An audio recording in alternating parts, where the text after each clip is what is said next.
Ada syarat wajib yang harus dipenuhi oleh KPM PKH di seluruh Indonesia supaya bantuan PKH-nya bisa masuk di tahap 3 atau di tahap selanjutnya. Kira-kira syarat wajibnya apa? Silakan simak video ini dari awal sampai akhir. Jangan dipotong-potong, jangan di-skip supaya Bapak Ibu semuanya bisa mendapatkan informasinya secara lengkap.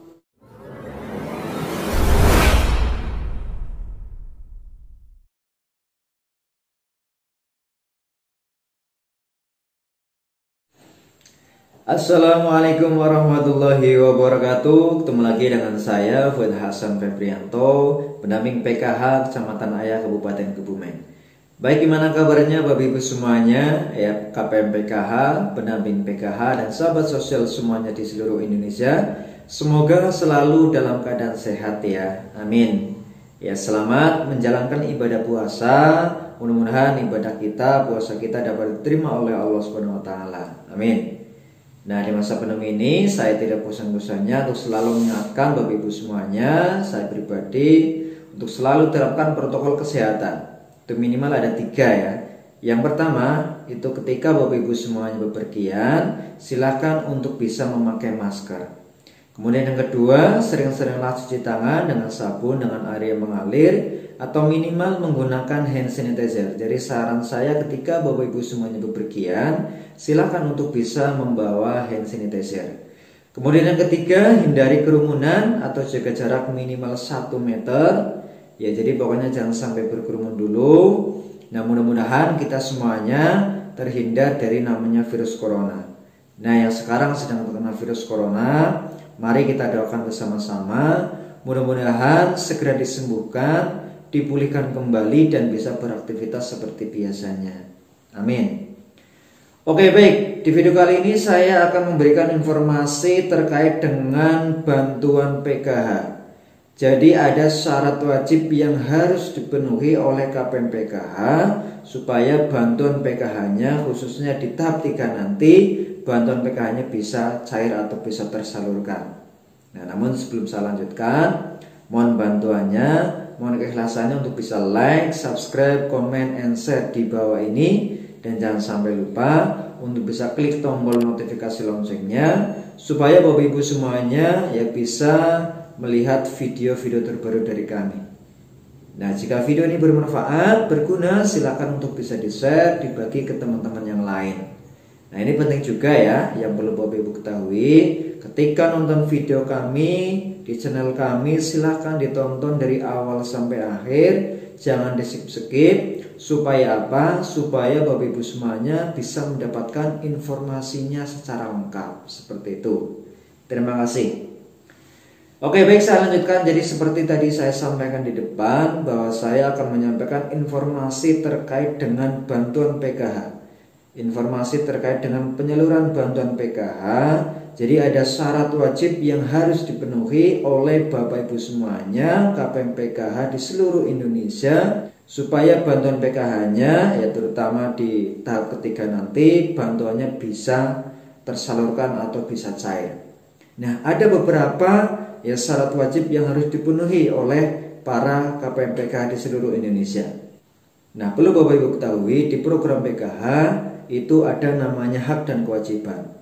Hak sebagai KPM PKH yaitu mendapatkan bantuan, kemudian mendapatkan layanan kesehatan, pendidikan ya yang disediakan oleh pemerintah. Kemudian kewajibannya apa? Yaitu kewajibannya 1, itu harus mengikuti pertemuan P2K2 ya, jangan sampai tidak berangkat ya lebih dari 3 kali selama menjadi kepesertaannya. Nanti kalau tidak berangkat tanpa alasan ya, nanti ditulis alfa dalam daftar hadirnya, itu nanti bisa dinonaktifkan kepesertaannya atau bisa dicabut ya sebagai peserta PKH. Kemudian yang kedua, kewajibannya yaitu ketika memiliki anak balita silakan ya harus ikut posyandu ya rutin. Kemudian yang hamil itu juga harus ya cek kehamilannya minimal 4 kali selama masa kehamilannya. Nah, kemudian yang mempunyai anak sekolah silakan untuk bisa disekolahkan maksimal sampai tingkat SMA.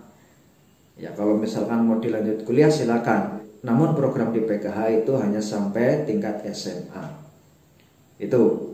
Kemudian untuk lansia disabilitas berat itu juga harus ya rutin ya pengecekan kesehatannya seperti itu.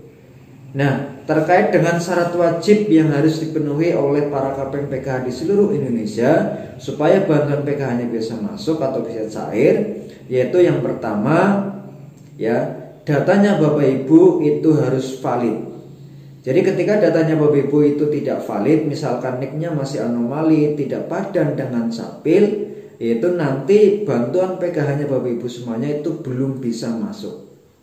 Makanya kemarin beberapa waktu yang lalu itu ada namanya perbaikan NIK atau perbaikan data ya terkait dengan NIK yang belum padan atau NIK anomali yang belum padan dengan capil pusat seperti itu. Nah, ini perlu dipadankan dulu. Nah, kemarin ya sudah diberi kesempatan ya Bapak Ibu semuanya. Nah, kemarin ya sudah dilakukan perbaikan NIK atau data KPM PKH di seluruh Indonesia yang mengalami NIK anomali atau belum padan dengan Dukcapil ya, yaitu melalui aplikasi SISNG online seperti itu. Nah, itu yang pertama. Kemudian yang kedua, ya Bapak Ibu semuanya itu harus mempunyai komponen PKH. Ya, ketika Bapak Ibu semuanya tidak mempunyai komponen PKH, misalkan ya tidak mempunyai anak sekolah, itu nanti Bapak Ibu semuanya sudah ya otomatis dikeluarkan dari program PKH. Karena syarat menjadi peserta PKH itu harus mempunyai komponen PKH, baik itu komponen kesehatan, pendidikan maupun kesejahteraan sosial. Kemudian yang ketiga, KPM PKH itu harus komitmen. Komitmen di sini yang pertama ya harus mengikuti P2K2 secara rutin yang diadakan oleh pendamping PKH. Nah, ketika Bapak Ibu semuanya tidak berangkat lebih dari 3 kali seperti tadi saya jelaskan di depan, itu nanti bantuan PKH-nya atau kepesertaan PKH-nya bisa dicabut oleh pusat. Kemudian yang kedua, komitmen terhadap kesehatan. Jadi misalkan Bapak Ibu semuanya ya mempunyai balita atau ibu semuanya sedang hamil, ya silakan harus mengikuti kegiatan posyandu, harus rutin mengikuti posyanduan. Ya, berangkatnya itu minimal 85% kehadiran. Kalau kurang dari itu, ya nanti bantuannya akan ditangguhkan atau akan ditunda. Kemudian komitmen pendidikan, sama kayak komitmen kesehatan. Di sini ya KPM PKH yang mempunyai anak sekolah ini harus disekolahkan dan harus hadir minimal kehadiran 85%. Kalau kurang dari situ, ya kurang dari 85%, nanti bantuannya akan ditangguhkan atau akan ditunda. Seperti itu. Oke, kemudian yang keempat atau yang terakhir, ini ketika ada peserta PKH yang kategori lansia, ini tidak boleh lansia tunggal. Jadi kalau lansia tunggal itu tidak bisa lagi menjadi peserta PKH. Jadi misalkan ada 2 lansia, namun yang satu meninggal, ini sudah menjadi kategori lansia tunggal. Ketika sudah menjadi kategori lansia tunggal, ini sudah tidak bisa menjadi peserta PKH lagi. Nah, nanti akan keluar dari program PKH seperti itu. Oke, mungkin itu yang bisa saya jelaskan terkait dengan syarat wajib ya peserta PKH supaya bantuan PKH-nya bisa masuk di tahap 3 atau di tahap berikutnya.